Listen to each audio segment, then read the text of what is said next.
What are your fears? Mas You still have fears?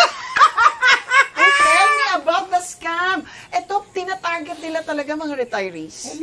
Ako, okay, nag-aayos ako nung parentahan ko, no? Biglang may tumawag, alas 10 ng umaga. Siyempre, busy ako, naglilinis ako toilet. Biglang ring. Hello, BPI Customer Service. Sabi ko, oh, bakit? Eh, ma'am, we notice marami kang points. Convert natin. Takot-takot na OTP to. 16 beses. Ako nagbigay. Magkano? 400. 16 times, 400 plus. 16 times ako nagbigay ng OTP. Oh my gosh, so ito talaga ang lesson dito. Never, ever.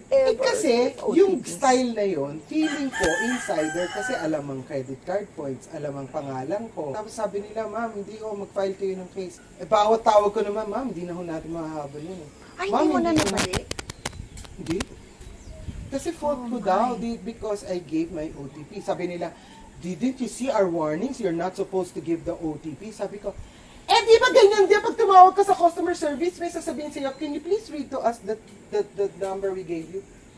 So sabi ko nga sa kanila, yan, ako na scam.